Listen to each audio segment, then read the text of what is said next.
Greetings, everyone. This lesson for career counseling is a brief overview of social cognitive career theory. When we looked at developmental theories in a previous lecture, we examined the work of Donald Super, whose lifespan theory included the influences both of the individual, his or her characteristics and personality, and also the environment in which the individual is raised or the individual develops in.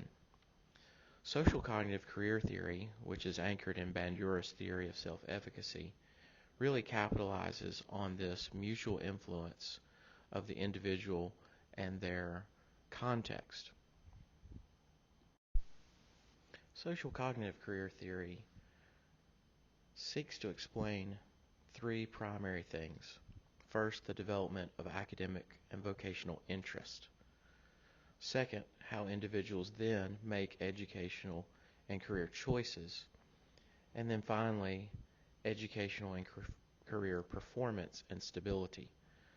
So, social cognitive career theory looks at interest development, choices that are made by the individuals, and then how those interests and choices then manifest in performance and stability in education and careers.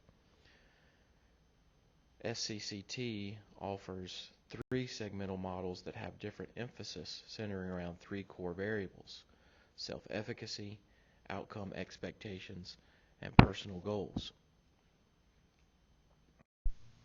We'll begin unpacking social cognitive career theory first by looking at the three variables: self-efficacy, outcome expectations, and personal goals. And then we'll go back and look at the interest model, the choice model, and the performance model. Starting with self-efficacy, Lent defines self-efficacy as a dynamic set of beliefs that are linked to particular performance domains and activities. People who regard themselves as highly efficacious act, think, and feel differently from those who perceive themselves as inefficacious. They produce their own future rather than simply foretell it. Self-efficacy expectations influence the initiation of specific behaviors and the maintenance of behavior in response to barriers and difficulties. Self-efficacy then is, in short, the degree of confidence and competence one feels when given a particular task or in a particular setting. There are four primary information sources or learning experiences that lend themselves to self-efficacy, according to Bandura and others. First is personal performance accomplishments, and we could see how this would work as one performs a certain way and achieves or is able to accomplish positive outcomes. That would lend itself to greater self-efficacy. If I take a math test and I do well on it, then I'm going to start to consider myself good at math, for example. Vicarious learning is another one of these contributors to self-efficacy, where we observe others doing, and then we are able to duplicate that ourselves or a closer proximity to what we observe. So again, if I watch someone performing in a particular way, and then I'm able to duplicate that, then I'm going to gain self-efficacy. So in the event of, for example, an internship or an apprenticeship, if I watch the master carpenter or master plumber engaging a particular way with the materials, building something, putting plumbing together, and then I'm able to duplicate it in some way, at least within a reasonable proximity of the original, then I gain confidence and a sense of competence in that area. A third influencer is social persuasion, and this can be in a wide variety of ways. One of the most base forms of this would have to do with gender roles, for example. Social persuasion that says boys are good at X and girls are good at Y, and we pick up those cues and we learn them starting at a very early age. And then finally, physiological and affective states. And this has to do really with how we feel in a given situation when we're performing a task or working on a project. So if I'm experiencing high degrees of anxiety, then I will often interpret that as dysfunction or incompetence. Whereas if I feel good about something or I get a thrill by doing it or what have you, then that will be interpreted as contributing to my own self-efficacy. So Lent suggested that of these four sources of learning experience, personal performance accomplishments have the most powerful influence on the status of self-efficacy. So even though the other three are contributors, if I learn that I'm good at something through accomplishing the task or making accomplishments in that area, then I could overcome social persuasion, for example, that goes in the other direction, or even physiological and affective states. And you can even change your physiological and affective states through personal performance accomplishments. So this, one example of this would be people who have test anxiety and learn methods for coping and end up doing better on tests as they learn how to cope with that anxiety. And eventually the anxiety often, not always, but often, will begin to diminish over time. So personal performance accomplishments are one of the primary contributors to self-efficacy. Now, how does this relate to career? Well, when we engage in particular tasks, we practice particular objectives, and we gain a sense of mastery in that area, then that pushes us towards developing interests and skills in that particular area, and that lends itself to career selection. The next variable that we want to look at is outcome expectations. Lent, Brown, and Hackett defined outcome expectations as personal beliefs about the consequences or outcomes of performing particular behavior. Now, we certainly can see how this would be influenced by personal performance achievements, but there are other contributors to our beliefs about the consequences or outcomes of performing particular behavior. Outcome expectations can include beliefs about extrinsic reward associated with performing the target behavior, or self-directed consequences and outcomes derived from task performance. So overall, it's hypothesized that an individual's outcome expectations are formed by the same learning experiences that shape self-efficacy beliefs. So in other words, this is a similar but not equal variable as self-efficacy. So someone can have high self-efficacy in a particular area, but low outcome expectations. This might be shown in the attitude of, yeah, I can do that just fine, but so what? What good will it do me? We can see this in, for example, people who are very capable but are underperformers. That might be one example. Or we could see the opposite trend where you have individuals who really have very low self-efficacy. They have not learned that they are good or capable or confident in a particular area, but they continue to strive and work towards it because they believe that they will gain something valuable as a result of continuing to press through and push into learning the skill. So outcome expectations are also determined in large part through the personal performance achievements and vicarious learning and social persuasion and the physiological and affective states. A third variable that contributes to occupational interest, choice, and performance are personal goals.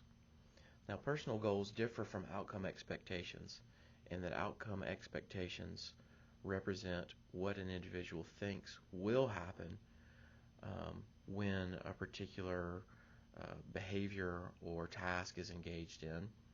And personal goals represent specific things that the individual wants to happen by engaging in these particular tasks. So personal goals refer to one's intention to engage in certain activity or to generate a particular outcome. Social cognitive career theory distinguishes between choice content and performance goals when talking about personal goals. So choice content goals are the choice of activities to pursue. What am I going to engage in? And then performance goals are the level of accomplishment or performance one aims to attain. So by setting personal goals, individuals can persist in tasks and sustain their behavior for a long time in the absence of tangible external rewards or reinforcement. So let's think about the task of learning a second language. Self-efficacy would deal with how confident and competent I feel in engaging in this language learning. So that could be developed by expectations of the family. So for example, if the whole family is bilingual, there's an expectation, oh, well, I'm going to be bilingual too. It could be self-efficacy could be increased by tests or quizzes that a person takes in learning that language in a graduate course, for example. Outcome expectations would have to do with the consequences or outcomes of performing in learning this language. So the extrinsic reward associated with learning this language. So it may be that I think that one of the rewards is that I'm going to be able to have better job placement as a result of being bilingual, that it will open up new opportunities for me. And then personal goals would be those things that I'm really wanting to accomplish for myself. So a choice content goal may be, which language do I learn? And the performance goal may be something like, well, I'm doing this because I really want to be able to interact with members of my family who only speak this second language. These variables, self-efficacy, outcome expectation, and personal goals, these are thought to be the core variables in the interest, choice, and performance models of social cognitive career theory. So in the development of interest, when young people, for example, are developing interests in particular academic or career related subjects or tasks, self-efficacy and outcome expectations and personal goals will influence the development of interest. These three variables will influence the choices that individuals make. Should I do this or do that to pursue a particular academic subject or career task? And then they will also affect the performance, how one performs in those academic or career tasks. So let's look first at interest. So the interest model specifies that individuals would likely develop interest in activities that they feel efficacious, they have a high degree of self-efficacy, and they anticipate that there would be positive outcomes associated with the activities. So self-efficacy and outcomes are going to be primary contributors to the development of interest. The choice model then builds on the interest model. So as the interest model states that as people have a high degree of self-efficacy and they anticipate positive outcomes associated with activities, then they're going to develop interest in those particular areas. It's very unlikely, according to that model, that people would become interested in things that they don't think that they're going to be any good at, and they don't perceive that there's any reason to engage in those activities. In other words, there's not going to be any positive outcome as a result of it. Well, then as these interests develop, the interest and that self-efficacy and those outcome expectations then contribute to the individual choices that people make. So the development of career goals and choices are functions of the interaction between self-efficacy and outcome expectations and interest over time. Career choice is an unfolding process in which the person and his or her environment mutually influence each other. So as the individual develops interests, those interests present themselves in the context or in the environment in which the person finds himself or herself. Those two things work together to initiate choices in the individual, and then those choices again will be influenced by the individual, their interests, their self-efficacy, their outcome, and also the opportunities that are afforded to them in their context. It involves the specification of primary career choice or goal, actions aiming to achieve one's goal, and performance experience providing feedback to the individual on the suitability of goals. Social cognitive career theory posits that compromises in personal interests might be required in career choice process due to context immediate to the person. So an individual's cultural beliefs, particular social barriers, lack of support, and other factors. These are events or contexts that may provoke compromises between personal interest and the obstacles or the accelerants that people find in their context. This then leads to the performance model. This is an ability factor defined as one's achievement, aptitude, and past performance, as highlighted in the performance model of social cognitive career theory.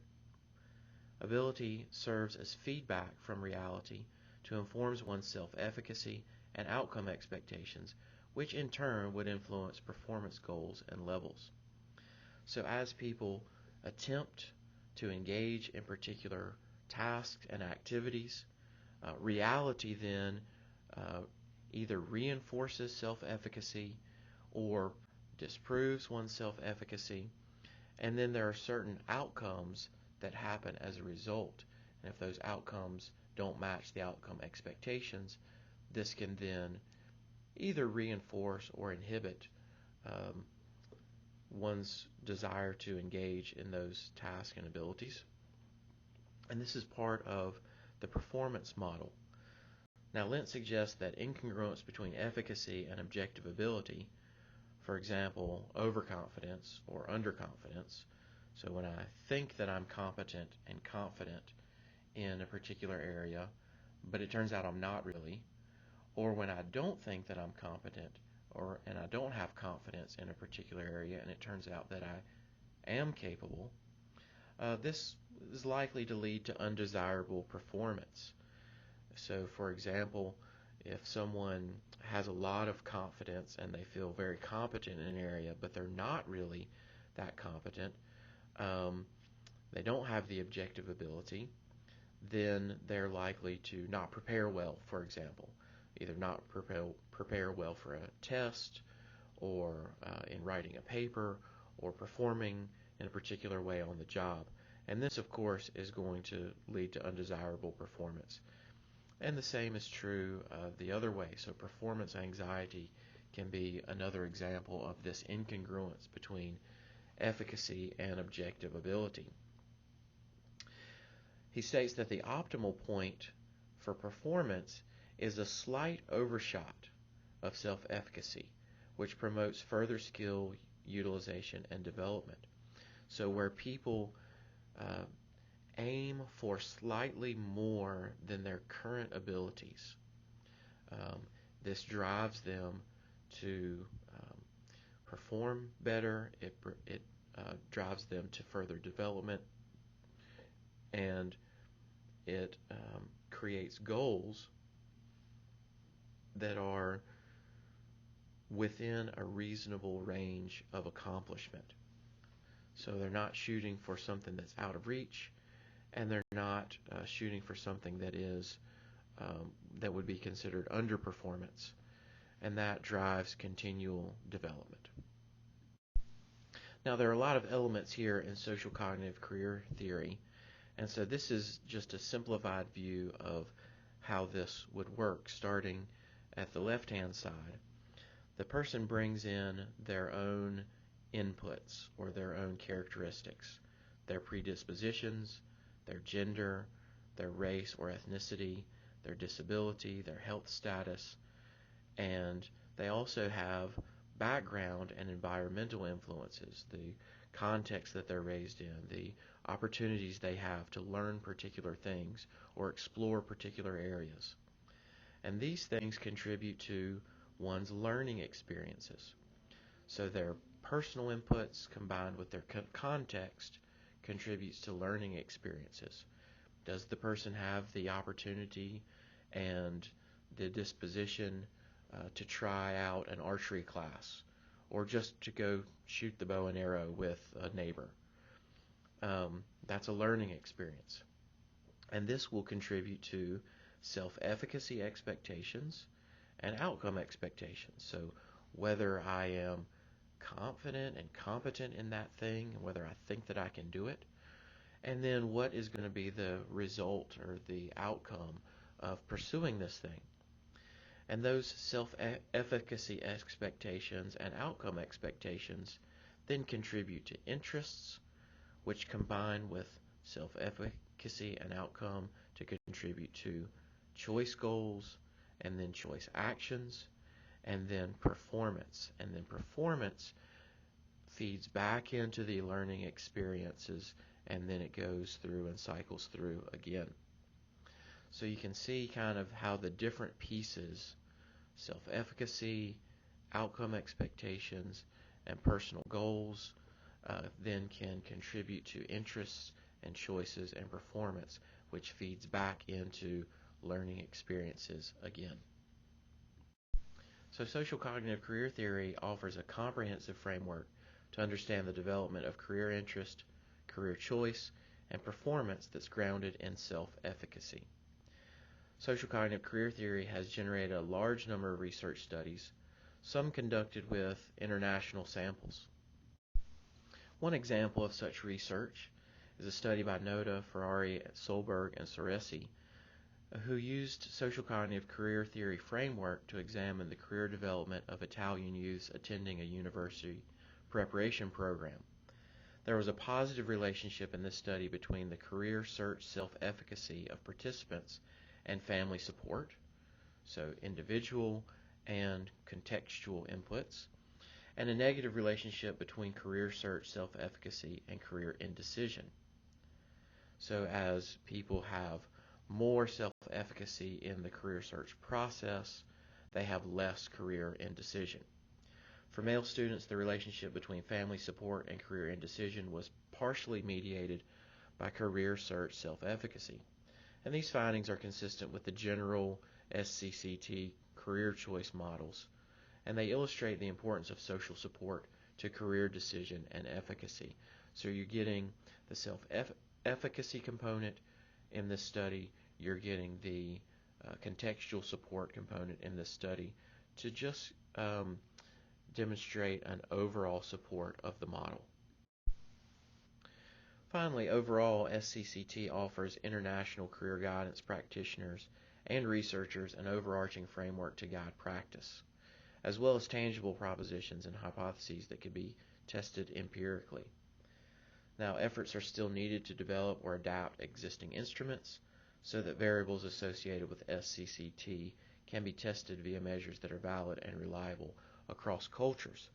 So there are still some cultural boundedness to this theory, but I think that it has demonstrated a pretty strong research support, and it presents a good, accessible model once you get kind of the general diagram of how the model works in mind. It gives you a good overview and a good way to think about individual and contextual contributors to the overall career development process.